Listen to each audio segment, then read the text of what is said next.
के इस एक्सप्लेनर में हम बात करने वाले हैं एक ऐसे ग्लोबल शॉक के बारे में जो काफी तेजी से हमारी तरफ बढ़ रहा है।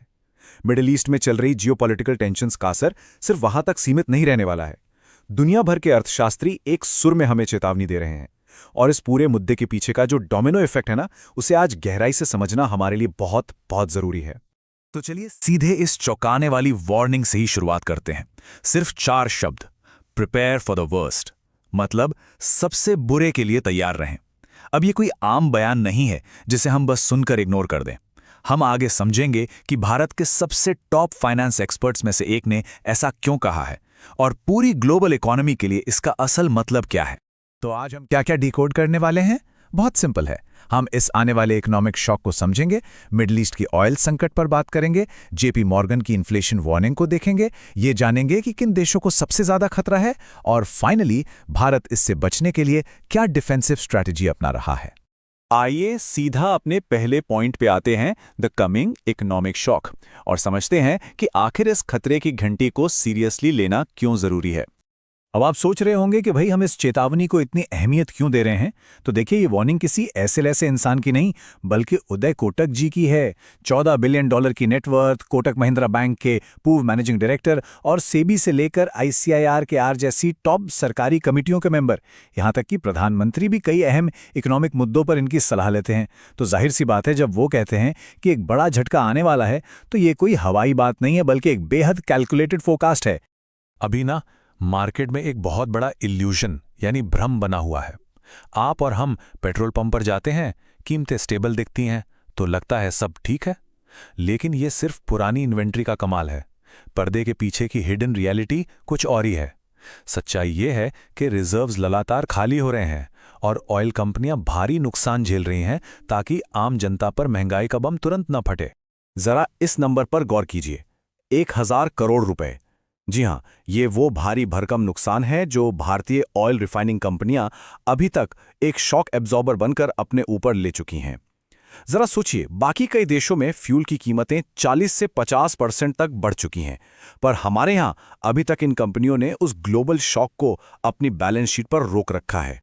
अब आते हैं इस पूरे डोमिनो इफेक्ट के पहले मोहरे पर, मिडिल ईस्ट में ऑयल सप्लाई का जो डिसरप्शन चल रहा है। हालात सच में बहुत तेजी से बदल रहे हैं। 28 फरवरी को जो सीज फायर की एक उम्मीद दिखी थी ना, वो अब बिल्कुल खत्म हो चुकी है। अभी की स्थिति ये है कि ईरान के पीस प्रपोजल को खारिज कर दिया गया है, और जो सबसे डराने वाला प्रोजेक्शन है वो सितंबर का है। अगर तब तक विवाद नहीं थमा तो ग्लोबल ऑयल रिजर्व्स पूरी तरह सूख जाएंगे, और अगर स्ट्रेट ऑफ हॉर्मुज चोक हो गया तो समझ लीजिए ग्लोबल सप्लाई चेन की धड़कन ही रुक जाएगी। और यहीं से दुनिया के कुछ सबसे बड़े फाइनेंशियल इंस्टीट्यूशंस की वार्निंग्स पिक्चर में आती हैं, खासकर जेपी मॉर्गन की। $150, दुनिया के टॉप इन्वेस्टमेंट बैंक्स में से एक जेपी मॉर्गन ने यह साफ कर दिया है कि अगर सप्लाई में ऐसी ही रुकावट आती रही तो कच्चे तेल की कीमत $150 प्रति बैरल तक आसमान छू सकती है। अब आप पूछेंगे कि तेल के $150 होने से क्या फर्क पड़ेगा? तो देखिए, इसका सीधा और भयानक असर पड़ेगा अमेरिका जैसी इकॉनमी की महंगाई दर पर, जो झटके से 4% तक जा सकती है। मतलब वहां के मिडिल क्लास की परचेजिंग पावर का बुरी तरह डैमेज होना तय है। और जब अमेरिका में डिमांड घटेगी तो उसका नॉक ऑन इफेक्ट उन सभी देशों पर पड़ेगा जो उन्हें अपना माल एक्सपोर्ट करते हैं। एक पूरा साइकिल है ये। तो अब सबसे बड़ा सवाल ये उठता है कि इस आने वाले शॉक वेव से दुनिया के कौन से हिस्से सबसे ज्यादा खतरे में हैं? अगर हम रिस्क को कंपेयर करें तो अमेरिका और यूरोप इस वक्त हाई रिस्क जोन में हैं, जहां डिमांड तुरंत क्रैश होने का खतरा है। चीन को मॉडरेट रिस्क पर रखा गया है क्योंकि वहां मेनली सप्लाई चेन इंपैक्ट होगा। और भारत, खैर, हम फिलहाल एक बफर्ड स्थिति में हैं और इन सब झटकों के बावजूद फास्टेस्ट ग्रोइंग इकोनॉमी बने हुए हैं। लेकिन रुकिए, ये बफर कोई जादू की ढाल नहीं है जो कभी टूटेगी ही नहीं। एक बहुत बड़ा रियलिटी चेक ये है कि ग्लोबल प्रेशर की वजह से रुपए की वैल्यू में लगातार गिरावट आ रही है, और इसी वजह से जहां हम दुनिया की चौथी सबसे बड़ी इकोनॉमी बनने जा रहे थे, वहीं अब भारत की रैंकिंग फिसलकर यूके के भी पीछे 6ठे नंबर पर आ गई है। तो जब संकट इतना बड़ा है और हमारे दरवाजे पर खड़ा है, तो भारत इसे टालने के लिए क्या कर रहा है? चलिए देखते हैं हमारी डिफेंसिव इकोनॉमिक स्ट्रैटेजी को। सरकार की तरफ से कुछ बहुत ही स्पेसिफिक और दिलचस्प एडवाइजरीज आई हैं। लोगों से वर्क फ्रॉम होम और स्टडी फ्रॉम होम की अपील की जा रही है।